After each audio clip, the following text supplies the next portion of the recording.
If you have a 1983 Jefferson nickel, we're going to show you what can make these coins be worth a lot more than 5 cents. So this first coin here is from 1983, of course. Like I say, it is the P mint mark. You'll see around the rim of this coin that it kind of looks stretched out. It looks weird, right? Well, that is actually a mint error. It's called a broad strike. So this Jefferson nickel has been broad struck, and because of that, this coin ended up selling for $35 at auction, and it is graded at a 65 grade by Annex. A 70 is the best grade you can get on the coin grading scale, which means pretty much a flawless, perfect condition coin. Now here is a 1983 Jefferson nickel that has triple curved clips. So you can see those 3 clips there as we zoom in on this coin. Now this nickel is graded by NGC at an AU 58.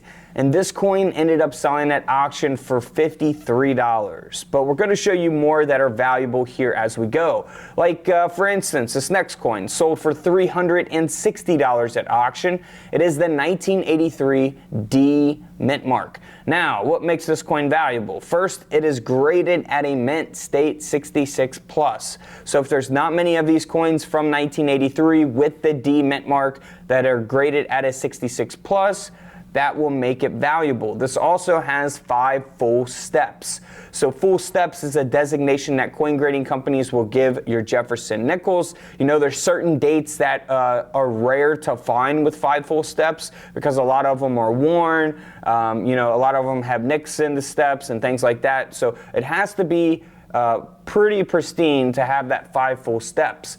Now, it's pretty common to have 5 full steps on modern nickels, but in this case, a 66 plus grade with the 5 full steps, $360 coin there. Now here is a 1983 P mint mark Jefferson nickel that has been double struck with that strike being flipped over, and the second strike there is 90% off center. So pretty obvious, major type of error here. This coin ended up selling for $94 at auction, graded by NGC. Moving on to another double strike, this time graded by PCGS at a mint state 64.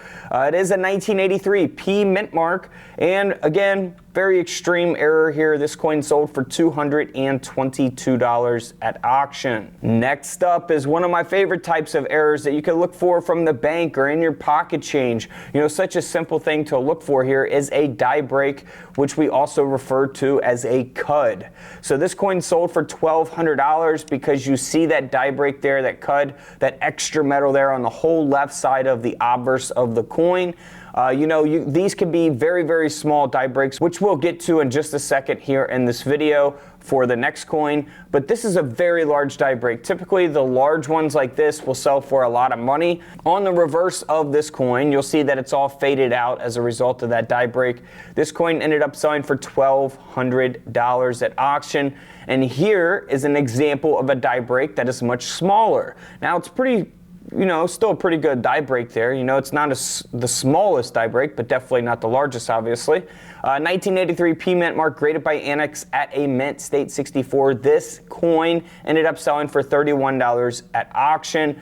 Nice little die break there. Now here is another die break, but it's taking place here on the left side of the Jefferson nickel. You'll see that cud there going through the words "We Trust."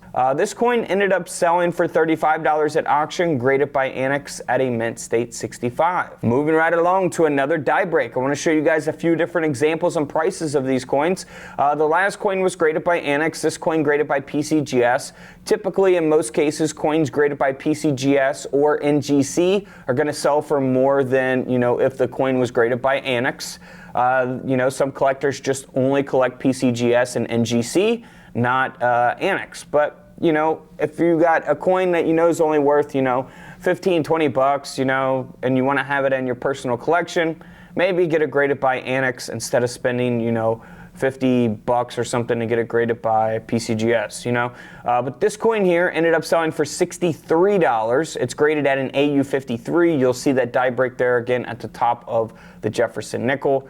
So selling for a little more there from the PCGS holder. All right, guys, if you want a coin mat, they are available right now on couchcollectibles.com. We have the nickel mat, penny mat, quarter mat, and $half coin mat. A lot of dates updated and added, RPMs, all the way up until 2023 here on the penny mats. Super soft for your coins, nice and rubber, light, easy to, fold up, carry wherever you want. And then bam, you want to go through your coins, you get you a roll of coins, break it out on there, save the ones you want, key dates or any errors that you find or any silver. You can actually get these right now on couchcollectibles.com. Hit the link in the comments below if you guys want to pick up all four. You can get all four for a deal that are a lot cheaper than buying them individually. So feel free to pick one up in the comments below, couchcollectibles.com. This next coin is one of my favorites of the video. Such a simple type of error to look for on any of your coins, not just Jefferson nickels. 1983 Jefferson nickel that has a clashed die, a die clash. You can see the reverse design of the building coming through here on the obverse of the coin. And then of course you'll see the outline of Jefferson here from the obverse design coming through the reverse of the coin. So again, you can look for this on pennies, nickels, dimes, quarters. You can look for it on newer coins like 2020 coins, 2023 coins. Always inspect your coins closely because this can add some extra value.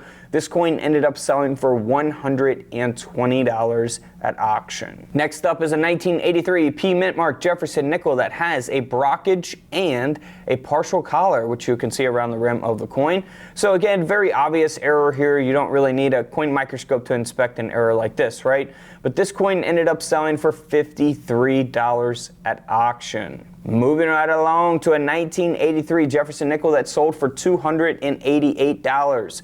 Now this coin does not have any mint errors, so why would it sell for almost $300 at auction? Well, the reason is because of its grade. It's graded at a mint state 65 with the 5 full steps. Again, similar to the 1983D high graded coin with the 5 full steps that we looked at. This coin ended up selling for $288 because of that high grade of a mint state 65 with the 5 full steps. That's why the coin's valuable. Now, of course, the grade population is why it's valuable, really, because, if there's only, if there's thousands of these graded at a 65 with 5 full steps, then there's not going to be a high demand for that coin. But if there's only 5 or 3 or 2 of these, or maybe even 1 of these that exist at that grade, then that's what will increase the demand, which increases the prices. So here is a 1983 Jefferson nickel that was struck off center, and this coin was actually sold along with another coin. They both sold together for $31, so you're looking at about a $15 coin. Not a super rare coin, but it's a $15 nickel. Maybe don't get it graded and just sell the coin as is, right? But we do have a coin here that sold for $33, graded at a 64, 2 grades higher here, struck 15% off center. This coin here sold for, again, $33, graded by Annex. All right, this next coin here struck way off center, 75% off center. 1983 Jefferson nickel, graded by Annex at a mint state 63. This coin sold for $63 at auction. All right, moving on to a pretty expensive coin here. This coin sold for a little over $1,000.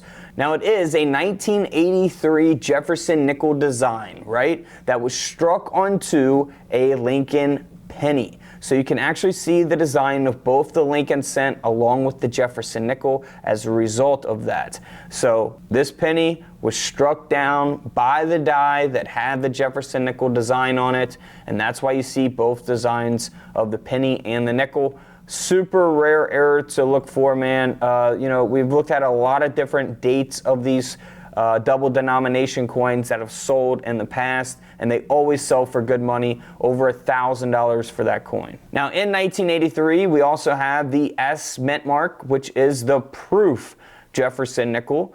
This coin here ended up selling for around $80 at auction, and it does have a perfect grade of a proof 70 deep cameo. So that is some 1983 nickels to know about, so look for. Some of them, of course, are very obvious errors that you're not going to find in coin rolls, but definitely things like the die breaks, only a 10% off center, die clashes, all those things you can look for on coins from coin rolls from the bank. So don't forget to check out the other videos here on the page. We're showing you new coins and old coins that are worth a lot of money. And don't forget to subscribe in the middle. Feel free to check out the videos to the left of me. And until tomorrow, I'll see you guys in the comment section below. This is Couch Collectibles, and this is where I disappear.